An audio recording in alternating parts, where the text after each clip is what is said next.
Oi, tudo bem? Meu nome é Catherine. Eu espero que vocês estejam bem. Eu gostaria de falar com vocês hoje sobre uma palavra que se encontra em Salmo 127. A palavra é um cântico de romagem de Salomão. Esse cântico eles entoavam quando eles iam para as festas, né, que existiam. Eles cantavam como uma forma de agradecimento a Deus, a tudo que o Senhor tinha feito referente à família, à vida deles em todo aquele período, né? E ele fala assim: se o Senhor não edificar a casa, em vão trabalham os que a edificam. Se o Senhor não guardar a cidade, em vão vigia a sentinela. Inútil vos será levantar de madrugada, repousar tarde, comer o pão que penosamente granjeastes. Aos seus amados ele o dá enquanto dorme. Herança do Senhor são os filhos, o fruto do seu ventre, seu galardão. Como flecha nas mãos do guerreiro, assim os filhos da mocidade. Feliz o homem que enche deles a sua aljava, não será envergonhado quando pleitear com o inimigo à porta. Eu estava tentando pensar uma forma de falar essa palavra, de trazer essa palavra, trazer o entendimento sobre os filhos à luz das escrituras, à luz daquilo que o Senhor pensa e acha sobre esse assunto, sobre esse tema, porque eu, Kathleen, acredito que todas as coisas hoje na nossa vida nós temos que trazer segundo a luz da palavra, segundo aquilo que Deus acha sobre os assuntos, ainda mais algo tão importante quanto a questão dos filhos, né? A palavra diz que nós não conseguimos acrescentar um côvado à nossa altura, que é algo simples, Deus chama isso de algo simples, e dirá fazer outras coisas, né? Nos resguardar de outras coisas. Então, creio eu que decidir sobre filhos é algo extremamente importante na questão bíblica, na questão cristã, né? E atualmente a gente vê que tem muitas falhas referente a isso, né? No meio cristão, no meio teológico, sobre esse tema, né? E aí eu fiquei pensando como que eu traria esse assunto, esse vídeo, né? Sobre como isso se sucedeu na minha vida em específico. E depois a gente fala sobre o que eu havia anotado aqui referente a isso. Então, atualmente eu tenho 4 filhos, né? Tenho 27 anos e sou casada há 11 anos. Os filhos foi algo que o Senhor nos pediu como forma de obediência máxima em nossa vida, ter os filhos. Porque até então a gente tinha um certo receio referente à questão de gerar filhos, pela questão cultural que se tem hoje em dia, né? Na qual o grande problema de não se ter tantas famílias com filhos, assim, é a questão cultural mesmo da sociedade em si, que fala que não é algo legal, que não deveria ter, que não deveria fazer, que é muito difícil criar os filhos atualmente, que não tem esse suporte que tinha na geração passada. Na geração passada existia um suporte, uma rede de apoio, é chamada assim atualmente, né? Uma rede de apoio um pouco maior. Então, toda essa pressão cultural, né, acaba atingindo a gente de certa forma. E a gente chegou que eu tive meu terceiro filho e passamos por alguns problemas gestacionais, né? E foram processos que o Senhor nos sucedeu para que a gente pudesse aprender coisas específicas, como confiar no Senhor, como ouvir a voz do Espírito Santo, como sentir a presença dele conosco. Então, tudo isso a gente aprendeu nesse processo. E várias pessoas diziam para mim, né, que eu não poderia ter mais filhos, porque senão eu iria passar pelo mesmo problema novamente, né? Que eu precisaria encerrar a questão dos filhos ali, porque senão eu iria passar novamente, né? Porque era uma questão que se repetia, por questão do corpo mesmo. E ok, eu entendi isso e resolvi acatar de certa forma, né? E como eu falei, toda a questão da pressão cultural que já vinha na minha vida, vinha sobre a minha vida, sobre a minha família desde o meu primeiro filho, né? Na verdade, havia um estereotipo que um pré-conceito de que se você tiver filho, você acabou com a sua vida, você não pode fazer mais nada, né? E a gente, quando escuta isso por muitos anos, acaba que cria essa visão na cabeça, né? Só que à luz das escrituras a gente precisa olhar, né, melhor todos os temas, né? Todos os assuntos, como eu falei. E então decidi eu com meu esposo optar por nos cuidarmos com o Implanon, né? Na época estava sendo muito divulgado esse método, né? Um dos mais eficazes, né? Por ser extremamente forte. E decidimos optar por isso. E já no dia que eu coloquei o implante, saí do consultório, né? E pedimos um Uber para voltar para casa, tudo mais. E quando a gente pega o Uber, o rapaz começa a puxar assunto com a minha esposa, tudo. Minha esposa gosta de conversar bastante. E conta, né, o que a gente tinha que fazer e tudo, né? Que a gente estava passando pela consulta ali com a ginecologista para colocar o implante. Naquele dia eu já havia colocado o implante, né, no braço. E o rapaz do Uber falou que também era cristão e contou o testemunho dele, que ele havia orado, ele e a esposa dele haviam orado e pedido ao Senhor que eles não necessariamente não gostariam, não queriam, né, gerar naquele momento filhos, que eles gostariam de realmente construir sua casa, viajar, fazer algumas coisas, né, se consolidar ali na intimidade com o Senhor também, e que iriam aplicar dessa fé para não gerar naquele momento. E oraram, ele falou, né, oraram ao Senhor, e eu me recordo que ele disse que foi 3 anos assim. E quando eles decidiram que era o momento de gerar, que eles sentiam que o Senhor mesmo estava pedindo isso para eles, oraram novamente ao Senhor, pediram que o Senhor pudesse fazer conforme a vontade dele, e ela veio a engravidar. Naquele mesmo dia que eu tinha colocado em Planon, a gente deu a coincidência de pegar esse Uber, coincidência, e ouvir isso, né, de certa forma. Ok, o tempo foi passando, eu já estava com meu terceiro filho, como eu falei, foi o que deu certos problemas ali na gestação, mas ele estava saudável, estava tudo bem, já tinha passado toda essa tempestade, né. E a gente começou a ouvir novamente de que o Senhor esperava de nós mais um filho, né, mais um filho, quarto filho. Tanto que pessoas vieram falar para mim que durante todo esse processo de ouvir do Senhor e aceitar a palavra e começar a caminhar em obediência, né, ouvir do Senhor que era para mim não ter vergonha de ter um quarto filho, de gerar novamente. Isso era algo que o Senhor esperava de mim, né, em obediência. E ok, começamos a orar sobre esse assunto, começamos a buscar no Senhor se realmente era Ele que estava falando conosco, se a gente estava ouvindo corretamente. Como eu disse, é algo extremamente importante, algo extremamente grandioso, né, dentro de uma família, de um meio familiar, é uma das coisas que mais importam, creio eu, é a questão dos filhos em si, porque é algo que você consegue atingir outras gerações com aquilo que você carrega, né. E o Senhor foi confirmando, confirmando, confirmando. Só que eu ainda estava com o implante, fizemos muito tempo de oração mesmo, para ter essa certeza, né. E aí o Senhor confirmou, me disse que seria mais um menino, falou um nome que ele gostaria que fosse, e tudo em intimidade com o Senhor, tudo em oração, né. E teve um dia que o Senhor me disse, me explicou, o peso espiritual referente às gestações. Ele me disse assim, que tudo que a gente liga na terra, a gente liga no céu, e a gente muitas vezes tem se esterilizado em concordância, que é um pouco pior, né? Quando a gente entra em concordância e pede algo, é isso que acontece. Isso está escrito na palavra de Deus. E a gente tem se esterilizado em concordância, né? A mulher e o homem, perante o Senhor, se esterilizado, fechado o ventre de uma forma espiritual. Os filhos não são falados somente de filhos físicos, mas de filhos espirituais também. E quando a gente liga isso na terra, muitas vezes a gente liga no céu também, e acaba que somos pessoas, acabamos sendo pessoas inférteis, que não geram filhos espirituais, que não geram nada no reino espiritual. Tendo em vista que os motivos pelos quais nós fazemos isso, já em si traz um peso de desobediência a Deus, né? Traz em si um peso de egoísmo, de pecado, digamos, para sendo mais, englobar mais as coisas. De certa forma, eu falo dessa forma generalizada, mas se você parar para prestar atenção hoje e analisar os motivos pelos quais as pessoas não querem ter filhos, né, pelos quais elas escolhem isso, sem ao menos fazer uma oração e perguntar ao Senhor se é isso que Ele quer para a vida delas, são motivos nos quais não estão em concordância com a palavra de Deus, que não tem respaldo bíblico, que não tem nenhuma concordância de Deus sobre esses motivos, né? Geralmente são motivos financeiros, geralmente são motivos de egoísmo, geralmente são motivos de somente prazer da carne, então não entra em concordância com aquilo que o Senhor diz. Mas prosseguindo, em dado momento eu consegui tirar um implanon e o ginecologista falou que levaria em torno de um ano para que eu engravidasse por conta da questão hormonal. Meu implante não havia ainda vencido, então iria levar um tempo para todo aquele hormônio sair do meu corpo.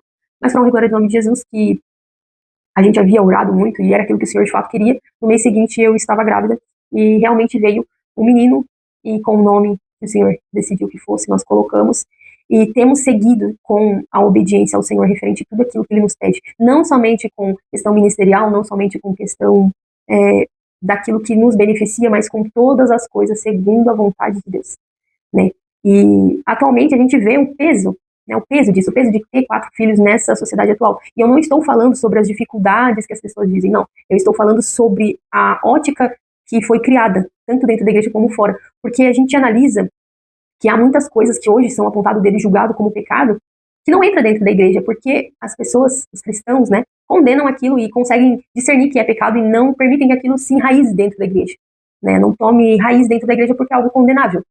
Mas esse comportamento referente aos filhos se enraizou dentro da igreja de uma forma na qual ninguém sabe se de fato é isso que o Senhor gosta, ninguém sabe se de fato é isso que o Senhor quer, ninguém sabe se de fato isso não é pecado.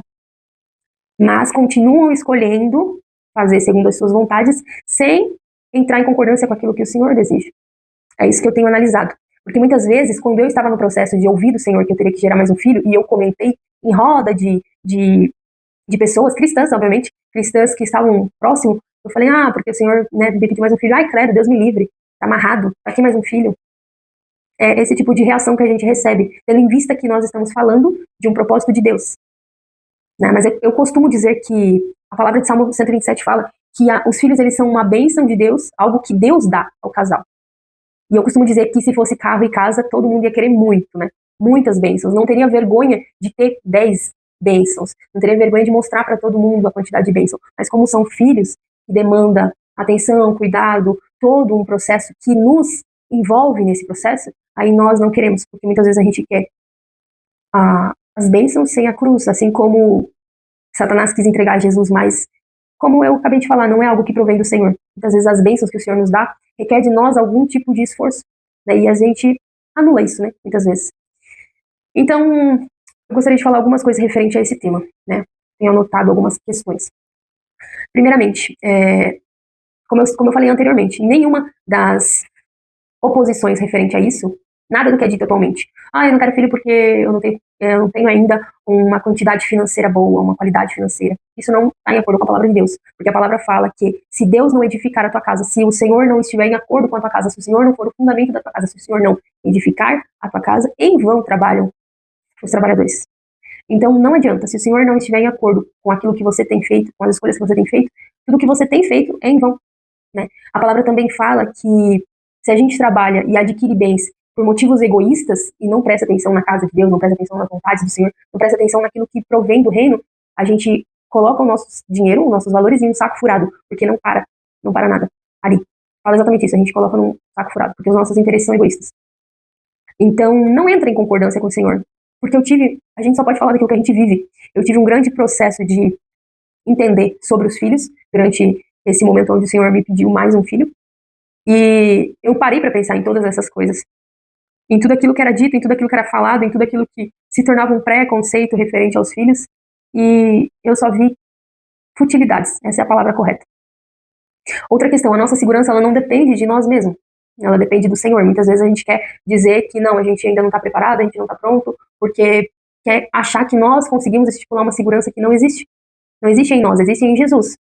Né? Jesus mesmo conta uma parábola do rico insensato. Fala que o rico, ele trabalha, ele ajunta, e aí ele vê que os celeiros dele não cabem em tudo aquilo que ele produziu, e decide fazer um celeiro maior, e diz que ali ele teria completude, ele estaria satisfeito com aquela obra. Ele diria a ele mesmo que ele estaria satisfeito com aquela obra. E Deus fala que ele era tolo, porque naquela mesma noite seria perdida a sua alma. Ou seja, não existe segurança alguma, a não ser em Jesus. Muitas vezes a gente acha que precisa estar pronto, que a gente tem que estar perfeito, isso não existe. A gente nunca vai se sentir pronto para obedecer o Senhor. A nossa carne ela nunca vai deixar a gente acreditar que de fato a gente está pronto para obedecer, né? Se a gente estiver de fato em concordância com o Espírito e com Jesus, com certeza ele vai nos levar por esse caminho. Mas cabe a nós decidir, porque o Senhor ele não interfere nas nossas escolhas. Assim como ele não interferiu nas escolhas de Adão e Eva, mas as consequências elas vêm. E muitas vezes é o que nós temos visto hoje em dia. Porque sim, até cientificamente há uma consequência da baixa taxa de fecundidade atual. Então imagina, né? E outras questões que eu gostaria de falar. As bênçãos do Senhor, para começo de conversa, elas são condicional à obediência. Em toda a Bíblia a gente vê Israel buscando fazer sua própria vontade, buscando, alterando os caminhos que o Senhor tem pedido e achando que Deus iria os abençoar daquela forma porque era um povo de Deus. E o Senhor não faz isso em momento nenhum. Na verdade, ele aguarda Israel voltar para os caminhos e aí, então, abençoa. E você pode reparar, porque se você pesquisar em Gênesis, em várias passagens, em Jeremias, em Gênesis, em várias passagens mostra que quando o Senhor queria abençoar o povo, ele abençoava também os multiplicando. Era condicional. A prosperidade e a bênção era condicional aos filhos também. Estava ligada a isso, né? Outra questão. Os filhos, como eu estou falando, os filhos eles confirmam a bênção do Senhor no casamento.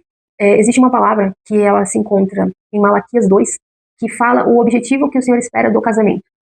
Malaquias 2 fala que o Senhor uniu o homem e a mulher de forma que são um e despejou sobre eles um espírito. E que o que ele deseja, fala exatamente essa palavra, deseja. O que Deus deseja disso é que tenha uma descendência dedicada a Deus. Então, o desejo do Senhor referente ao casamento entre homem e mulher é uma descendência dedicada a Deus, né? Então, muitas pessoas, elas casam e elas acham que podem casar e não gerar filhos, mas, na verdade, segundo a palavra de Deus, isso não é bíblico. Se você não quiser ter filhos, se você não quiser se arcar com a responsabilidade do casamento, porque a responsabilidade de casar é gerar filhos. Se você não quer arcar com essa responsabilidade, então a palavra diz que você não precisa casar, porque o casamento não é para todos. Eles dito exatamente dessa forma, que o casamento não é para todos. Então, se você não quer gerar, né, o indicado seria não casar. Muitos não geraram. Jesus não teve filhos físicos, Paulo não teve filhos físicos, mas também não casaram, né? Se dedicaram integralmente à vontade de Deus. Né? Obviamente, a comparação de Jesus ali, a gente sabe que foi a questão espiritual, né? Mas existem algumas objeções referente a esse tema, né? E a gente escuta muito sobre que o mundo está muito ruim para colocar filhos no mundo. né? Eu escuto isso muito, na verdade, de cristãos também. Só que também é uma coisa que não é em concordância com a palavra. Por quê? Porque a gente não pode olhar para o mundo, os nossos olhos eles têm que estar voltados para o Senhor, né, para o autor e consumador da nossa fé, né? E se a gente for analisar a palavra em si, quando Moisés foi levantado como libertador do povo do Egito, a palavra diz explicitamente que o povo do Senhor que estava no Egito se multiplicava muito rápido, muito rápido. O Senhor os abençoou para que eles se multiplicassem muito rápido. Então, em nenhum momento no meio da escravidão eles pensaram, não vamos mais ter filhos porque nós estamos na escravidão. Não, isso não acontecia. Não tinha nem a possibilidade disso acontecer, né? Porque de fato, em toda a geração passada, era entendido os filhos como uma bênção, era entendido os filhos como um presente de Deus, era entendido os filhos como uma honra, né? Somente na nossa geração atual que a gente não vê dessa forma os filhos, o que é extremamente preocupante, porque isso que a gente tem vivido, eu até não tinha notado essa palavra, isso que a gente tem vivido é um cumprimento de uma profecia de Jesus, que se encontra em Lucas 23 e 28. Eu não havia anotado, mas eu vou abrir aqui para a gente poder ler. Lucas 23, 28. Aqui em Lucas 23, 28, Jesus estava indo para o Calvário, estava carregando a cruz, né? E havia aqui fala, seguia numerosa multidão de povo, e também mulheres que batiam no peito e o lamentavam. Porém, Jesus, voltando-se para elas, disse, filhas de Jerusalém, não choreis por mim, chorai antes por vós mesmas e por vossos filhos. Porque dias virão, está falando do futuro, em que se dirá, bem-aventuradas as estéreis, que não geraram, nem amamentaram. Nesses dias dirão aos montes, cai sobre nós, e os outeiros, cobri-nos.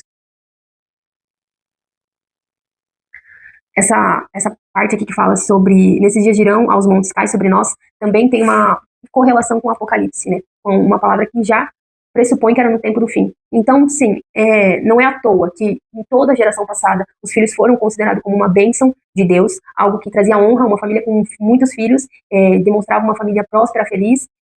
Eu estou falando de uma questão cultural, não estou falando que toda família era feliz e próspera, eu tenho entendimento, tenho ciência disso, mas eu estou falando da questão cultural, e atualmente a gente vê que, de fato, hoje em dia é dito bem-aventurado as estéreis, bem-aventurada aquela que não quer gerar, bem-aventurada aquela que não quer ter filho, por questão fútil, que faz com que essa profecia de Jesus seja cumprida no tempo atual.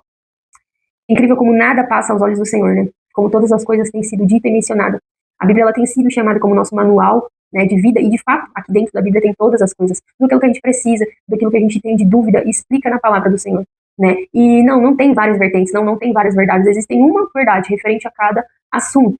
Talvez o Senhor aprofunde aquele assunto mais para uma pessoa do que para outra, referente à busca dela, referente à intimidade que ela tem com Deus, porque o Senhor ele é recíproco, então se você orar muito, se você buscar muito, ele vai também te entregar da mesma medida, mas existe somente uma verdade, né? Se de fato existe outras pessoas falando diferente disso, é motivo de que a gente ore e busque no Senhor aquilo que de fato é a verdade, né? E atualmente a gente tem visto muitas pessoas errando isso, né? Errando essa questão. Outra coisa que também é dito muito é que ter muitos filhos é uma irresponsabilidade, mas isso também não está de acordo com a palavra de Deus, porque a palavra de Deus fala exatamente aquilo que a gente leu em Salmo 127, que feliz é aquele que tem a sua aljava cheia deles, que tem a sua casa cheia dos filhos, né, que são considerados como flechas, né? Então, para o Senhor não é irresponsabilidade você ter muitos filhos, para o Senhor não é você ser irresponsável, você permitir que o que você carregue passe para as próximas gerações. Porque a palavra fala, coloque em primeiro lugar o reino de Deus, a sua justiça, e as demais coisas vos serão acrescentadas. Ele não diz que você precisa não ter filho, trabalhe bastante, se esforce o máximo que você puder, faça 5 faculdades e aí as outras coisas, e as coisas vão ser acrescentadas. Não. Ele fala, coloque em primeiro lugar o reino de Deus e a sua justiça. Se você fizer o que você faz com a intenção de agradar ao Senhor, né, obedecer, e conforme a palavra dele diz, as demais coisas vos serão acrescentadas, não vai te faltar nada. Temos que cuidar também, porque muitas vezes as comparações que são feitas referente aos filhos e o padrão que é visto referente aos filhos é um padrão não cristão, né? É falar de pessoas que não são cristãs de forma que são observando a vida da pessoa, né? E o fato dela ter muitos filhos, o fato de isso, aquilo outro acontecer, e aí colocam essa comparação com as questões de não vou ter filho por causa disso. Mas isso não é comparação para quem é cristão, porque a nossa comparação, aquilo que a gente tem que fazer como base, é a Bíblia, né? E a gente sabe que existe sim uma diferença entre o justo e o injusto, existe sim uma diferença entre aquele que é servo do Senhor, é temente a Deus, é aquele que segue e obedece os seus caminhos, e aquele que não segue e não obedece os caminhos. Então, não tem como trazer esse comparativo dessa forma, né? O que a gente precisa comparar é aquilo que a gente tem como base, como ideia, e a Bíblia, aquilo que está na Bíblia, com o que a gente tem como entendimento. A palavra de Deus ela tem que ser a nossa maior análise de todas as coisas, né? E não, de fato, a vida de pessoas que acabam que não estão em concordância com a vontade do Senhor. Porque inúmeras coisas acontecem na vida das pessoas por conta de falta de obediência. Escolhas erradas, outras questões. E aí, às vezes, a somatória daquilo que a pessoa não é obediente traz para a vida dela e a gente acha que tem a ver com o fato dela ter muitos filhos. E, na verdade, não. Então, a nossa comparativa tem que ser somente a palavra de Deus, né? E não essa lógica que acabou sendo até extremamente errada, que a gente acaba vendo que as pessoas utilizam para justificar os seus egoísmos e as suas vontades próprias, né? Infelizmente.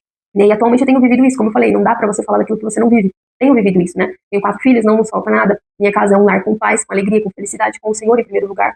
Não vou dizer que não tem os dias difíceis, obviamente tem, mas todos nós estamos sujeitos aos dias difíceis, né? Não se ausenta aos dias difíceis só porque você fez uma escolha que aparentemente te beneficie mais, porque todas as coisas na vida têm um lado bom e um lado ruim, né? E sim, existe o lado bom e o ruim de exatamente tudo, como eu tenho dito, mas eu não quero carregar o peso de talvez não, de com certeza, chegar no dia do julgamento e ser cobrado pelos filhos que o Senhor quis me dar e eu não quis, né? Pelas pessoas que o Senhor quis atingir com a minha descendência e não aconteceu porque eu fui egoísta a ponto de dizer não quero, não é para mim, não desejo, eu quero só aproveitar aqui meu relacionamento, quero me beneficiar daquilo que eu posso, mas essa parte eu não quero. Então, que eu não vou passar por isso, em nome de Jesus. E também tem a questão de que a gente precisa analisar, porque é muito pesado, como eu estou falando, da descendência das pessoas. Muitas vezes, e se Maria tivesse dito que não, a gente é muito egoísta, porque atualmente a gente não sofre danos tão significativos referente a gente gerar, a não ser aquilo que a gente precisa se responsabilizar por aquilo que a gente criou, né, teoricamente. A gente se responsabiliza em conjunto com o Senhor, de fato, né, precisa cuidar, zelar, educar. Mas e Maria, quando ela foi visitada pelo anjo, né? Ela recebeu através do Espírito Santo Jesus, e se ela tivesse dito que ela não queria, né? Porque teoricamente, naquela época, ela falou sim, mas ela podia ser morta apedrejada por adultério, sendo que ela não tinha feito nada. Mas ela se responsabilizou por aquilo porque ela sabia que era a vontade de Deus para aquela geração, porque ela sabia que era algo extremamente importante, né? Porque ela sabia que era aquilo que o Senhor esperava dela, que aquele era o propósito dela. Eu poderia entrar muito mais a fundo nessa questão, né? Existem palavras que falam que a mulher será salva por conta da maternidade se ela executar com amor, com santidade, né? E Gênesis mesmo fala o que o Senhor esperava do homem e da mulher, né, que eles multiplicassem. Em várias palavras fala sobre isso. Mas o que eu quero trazer aqui é uma reflexão, de fato. Por mais que a gente aponte o caminho e aponte a verdade referente à palavra de Deus, cabe a cada um tomar sua decisão referente àquilo que o Espírito Santo o trouxer como direção. Convido você a orar sobre o assunto, a buscar no Senhor aquilo que Ele espera de você em si, porque a partir do momento que a gente escuta a verdade, a gente pode ser julgado, porque a gente já sabe, né, a gente não é mais ignorante referente ao assunto. E eu costumo dizer isso, muitas vezes. Ah, mas então eu não vou mais cuidar e eu vou ter quantos filhos o Senhor quiser mandar, de 1 em 1 ano eu vou ter filho.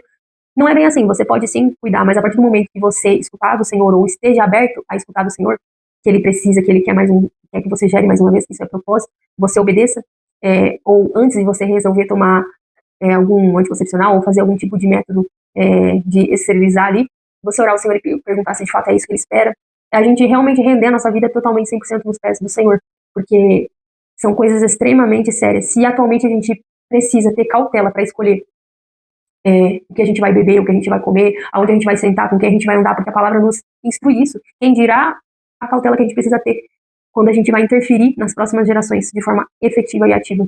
Então, que você possa orar sobre isso, que você possa buscar em Deus aquilo que Ele quer sobre a sua vida, e que essa palavra fique de alerta referente a todo o vento de doutrina que vem se espalhando referente a esse assunto. Que a gente possa abrir os nossos olhos e enxergar de fato aquilo que Deus quer, aquilo que Deus pensa, aquilo que Deus acha sobre todos os temas que vêm nos cercando, né?